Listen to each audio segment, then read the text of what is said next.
Welcome to the SoundVision Media Library. The Media Library is an internal website for reporters and producers to upload both raw, partially produced, and production materials. It then acts as a document and workflow manager, a place to coordinate with editors as these materials are processed through to production and distribution, and for staff to find and perhaps reuse materials that would otherwise be lost for years to come. Finally, it's a long-term archiving system. This brief tour will begin with one of the most common assets, an interview.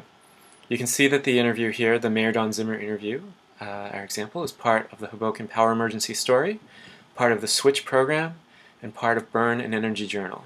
If we wanted to find that interview, we could use the search button, or can go to the series, find the program within the series. Here's the program. Within the program, here's the story. Within the story, there's the interview. So here we are on the activity page. Up top, you can see the story, the program, and the series that it's part of. Release documents, uploaded here. Media content, so here's the basic interview. We could also upload ambient audio, background music, photos, video, transcripts, quite a number of choices. There's also metadata over here, the keywords. This is about the electric grid. The audio engineer and the interviewee are here, and if we follow these links, we can get more information about them. And over here is a little section for the workflow. When the reporter says that this is ready to be reviewed by the coordinator, they check this box.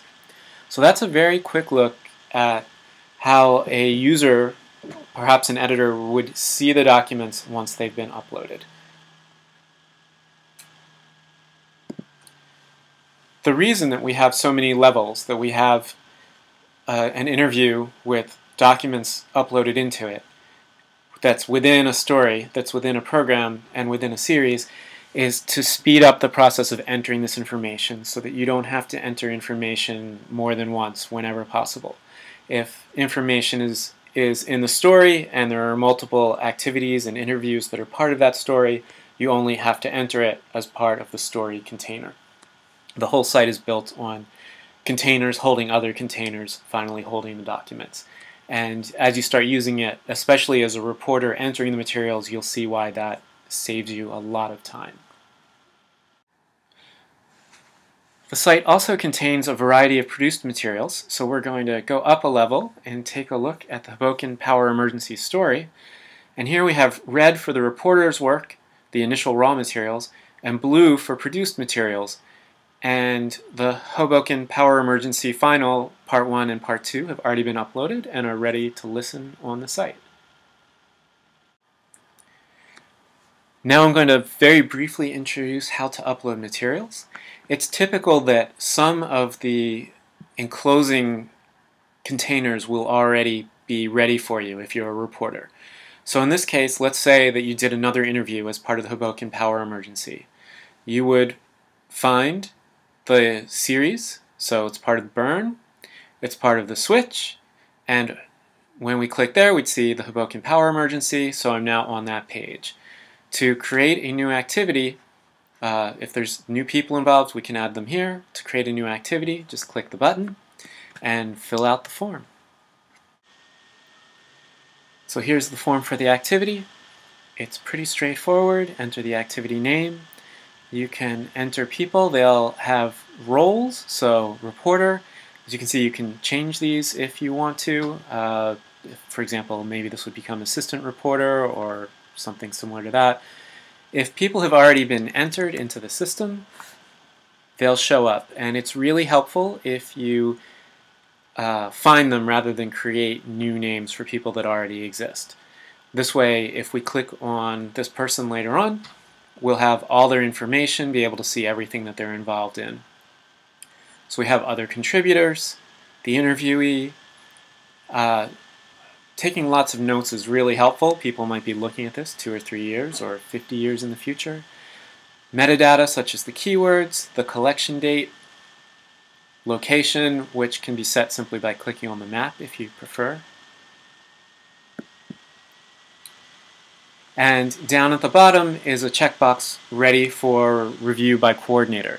Now we haven't uploaded any documents to this activity yet. We haven't uploaded the audio, so it's clearly not ready. So after we entered all this, we'd click Save. And after we click Save, we'd be on a page like this one for the interview that I showed at the beginning. At this point, we wouldn't have all these documents uploaded. So this is the page. Once you've created the basic activity, the basic interview or other activity, which will have things like the metadata and the keywords and the reporters, now you start uploading the release forms, photos, anything like that. So we had some ambient audio to upload. So I'd click the ambient audio button. And here I am. The green is for the actual files, so we're ready to load a file rather than just metadata and containers. Create a name for it. Creation date, copyright materials, this is very important to get copyrights correct, whether or not the signed release forms are ready, and other information. And over here is the key, uploading the content. There are 3 ways to upload content, either directly from the browser in a very typical way, an advanced upload, which will let you drag multiple files. It's really good for things like small photos where you have a lot that you have to attach at once. And file attach, which requires that you FTP large documents to the server first, and we'll show you that by hand if you're responsible to do that. But that's a great way to move large audio and video files without having to sit here at your browser with running little uploads. And you're probably familiar with this basic browse and upload. So hopefully if you're a reporter, this will all be pretty straightforward, and ask questions as you try it out. Next, I'd like to show you the help documentation, in particular some graphics up top. Over here we have an overview of the way the whole site is organized. This is a good place to come back to if it gets confusing. There's a series. Within the series are the programs, which are both, for example, an hour-long audio, but also all the metadata involved in that and everything that that program contains. So all the reporting to create a program, all the broadcasts, all the keywords is all within that container.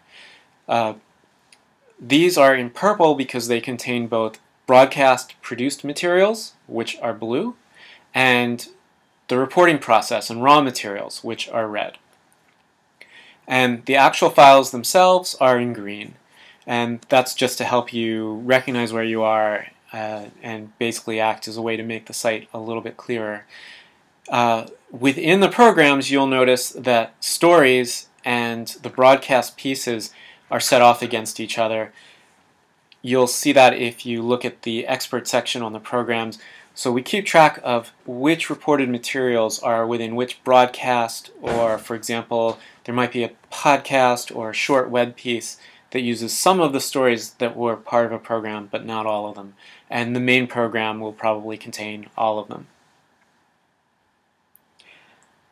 The next help document is a very brief overview of how to upload documents. I showed this a moment ago. You can upload from the web. If you have many small files, you use advanced upload. And here are some very basic instructions. You'd work with a staff person to FTP documents to the site and then attach them. Last, we'll look at some higher level options and a brief overview of searching. So right now I've gone to a series. This is Burn and Energy Journal. On the series page you can find all the programs where you could dig in deeper. There are also all these shortcuts, and as you use the site you'll find lots of shortcuts. The containers are activities and stories. The media content will be the actual files. The people involved in this series are all here. The production music, which is used for the entire series, is on this page. And what you might find quite helpful if you're searching is a map of all of the activities. So here are all of the interviews and so on that were done for Burn and Energy Journal. And I'm also going to take a look at one of the programs. Let's take a look at nuclear power after Fukushima.